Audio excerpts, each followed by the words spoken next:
How many of you cannot bear another police slaying? Raise your hand if you just can't bear another police slaying. And how many of you are willing to do the work it's going to take to prevent another police slaying? Thank you. I'm Karen Fleischmann, and I have been a protester and a community organizer since childhood. I'm an attorney by training, but I make my living teaching people what racism is and how to work on ourselves, on our relationships, and on our sphere of influence to dismantle systemic racism. And I'm also a mom, and one of the things that really keeps me up at night is that we are raising an entire generation of children, the majority of whom are children of color, on these police brutality videos, and it is affecting them terribly. They are terrified of police, they are terrified of their parents' encounters with police, and this is something I'm really concerned about.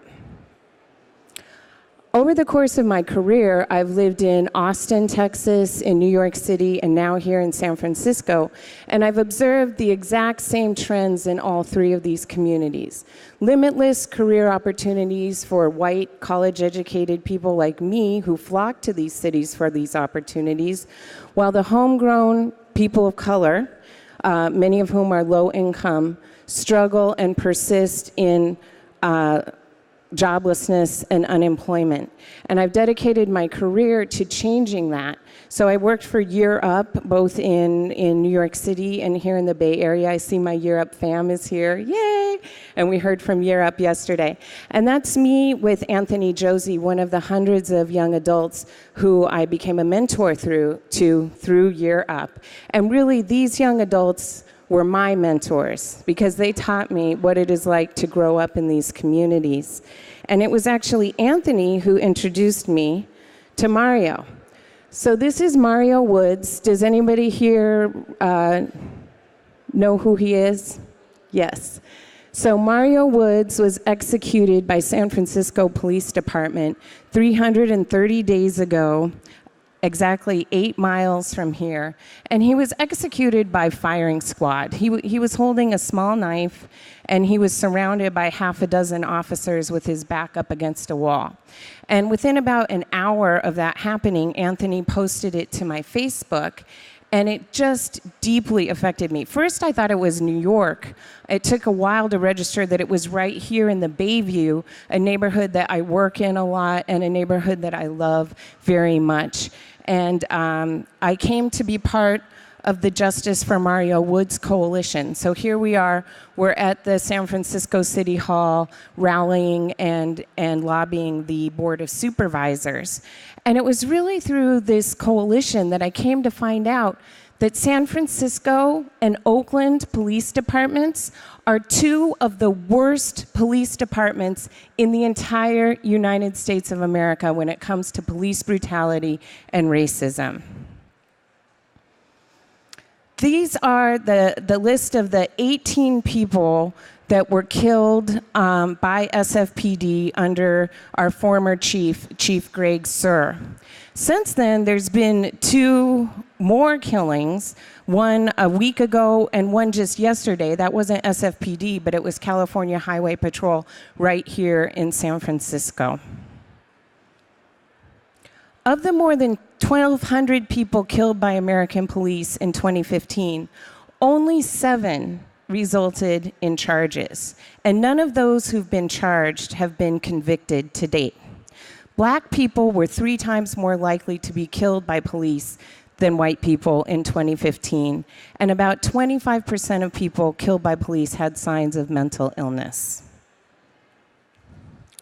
It's not just police brutality. These are text messages exchanged by SFPD officers while on duty. I want you to take a minute and drink those in.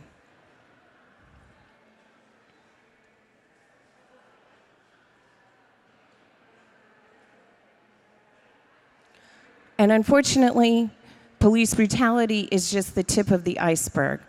There are 2.3 million people incarcerated in our society, more than any other nation on earth. And I encourage all of you to spend some time watching Ava DuVernay's fascinating documentary that taught me so much in 2 hours about the state of mass incarceration in our society. So let's talk a little bit now about what can we do to prevent the next police slaying. And I always go back to what Frederick Douglass said. He said it best: power concedes nothing without a demand. It never has, and it never will. And when we're talking about white male power with a great salary and an even better pension and benefits and a shield and a gun to go with it, you better bet they are not conceding one iota of that power. But it doesn't mean that we can't topple them.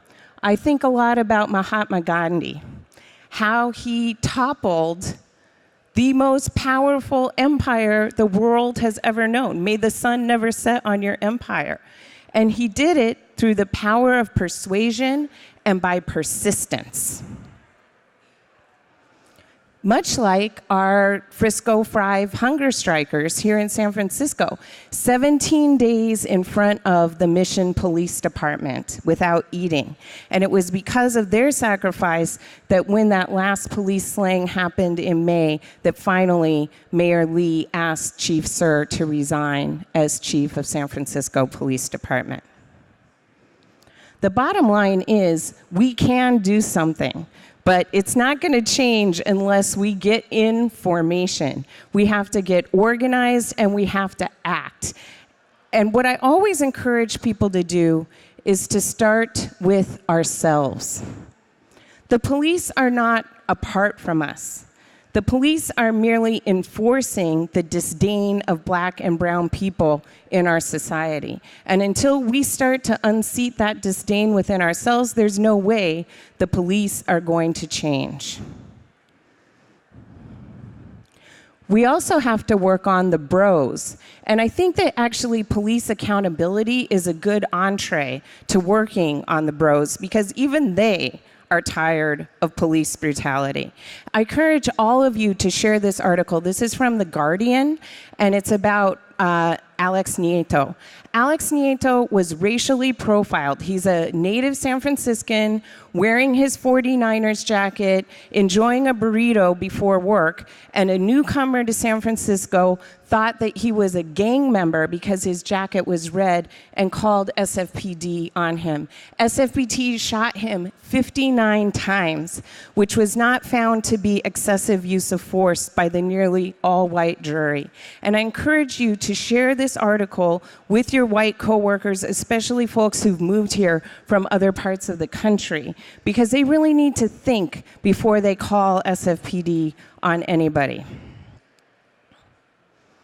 We also need to become active politically, especially right here. I think it's fantastic that people have been out there protesting Philando Castile and Alton Sterling, and I feel that. But we are so much more powerful when we inflict our anger on our local officials. Those are the ones who have the real capacity to make change. Now, how many, quick news flash, don't vote for this guy. It's especially important because one of the reasons why it's so difficult to convict a police officer is because our Supreme Court decisions grant police tremendous leniency. So we need more justices, more wise Latinas like Justice Sotomayor on the Supreme Court who can bring their lived experience of growing up in public housing and understanding the way that police interact with communities of color.